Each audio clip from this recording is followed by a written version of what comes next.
अस्सलाम वालेकुम। सो अकाउंट्स में हमने किया था लास्ट ट्यूटोरियल में।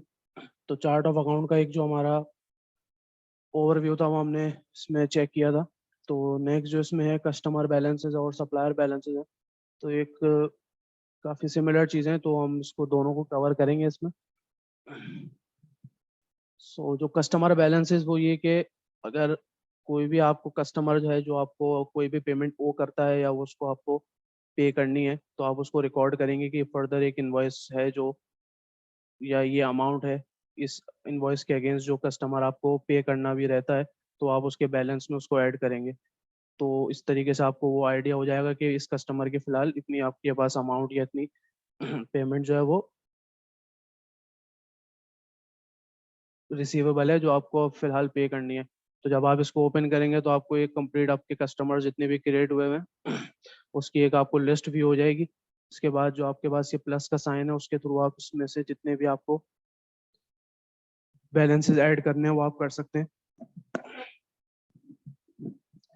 सो हम इसको चेक करेंगे इम्प्लीमेंट करके, तो इस चीज़ का एक अच्छा आइडिया हो जाएगा। तो हम ये फर्स्ट में अगर चेक करें तो ये आप उसको व्यू भी हो रहा होगा कि एक इसमें बैलेंस का जो ओपनिंग बैलेंस है वो आपके पास ऐड हुआ है। ठीक है।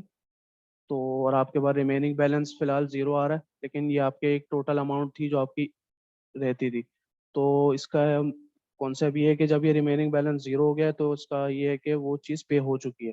तो अगर फिलहाल अगर हम एक नई यहाँ पे इनवॉइस के साथ एक अमाउंट हम करते हैं कि 10,000 की एक अमाउंट है और टोटल जीएसटी अमाउंट जो उसमें 1,100 रुपीज़ है, तो जब इसको ऐड करेंगे तो आपके पास एक यहाँ पे रिकॉर्ड सेव हो गया कि इस 10,100 रुपीज़ ये आपका जो अमाउंट है 10,000 रिमेनिंग है, ये आपके पास आ गया कि ये बैलेंस अभी रिमेनिंग है।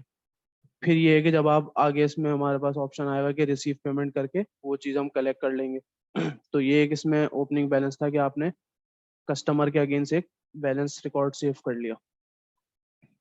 इसी तरीके से फिर ये हमारे पास सप्लायर बैलेंस है, ये भी उसी तरीके से है कि जो भी बैलेंस किसी सप्लायर का होगा, लेकिन डिफरेंस ये है कि इस बार हमें पे करना होगा। अगर किसी सप्लायर को हमें अमाउंट एक पे करनी है तो वो फिलहाल अभी तक हमने नहीं करी है, तो उस कस्टमर के उस सप्लायर के लिए वो चीज़ बैलेंस है।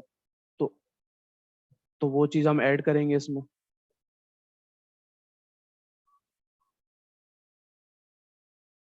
तो जब हम सप्लायर्स ऐड सप्लायर बैलेंसेस में जाएंगे तो ये इसी तरीके से हमारे पास सप्लायर की एक लिस्ट ओपन हो जाएगी।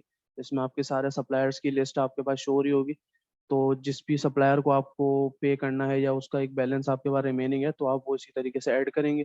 इधर भी देख लें, आप ये करेंगे तो आपको दो इनवॉइसेस के अगेंस्ट दो ओपनिंग बैलेंसेस शो हो रहे हैं। एक में बैलेंस जीरो है तो इट मीन्स के ये आपने पे कर दिया।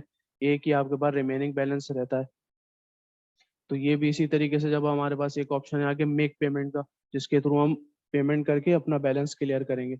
तो इसमें भी वही एक कॉन्सेप्ट है, बस आपने एक कोड देना है और अपनी अमाउंट यहाँ पे मेंशन करनी है कि 50,000 रुपीज़ आपके पास बैलेंस है, जिसमें आपके पास उसमें टैक्स भी लगा हुआ है 500 रुपीज़, और आपने ये ऐड कर दिया।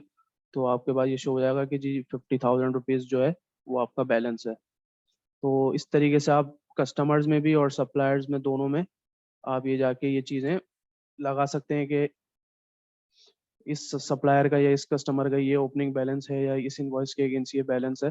तो आप उसको पे करना चाहें तो जब भी, तो आपके पास एक रिकॉर्ड में सेव होगी वो चीज़।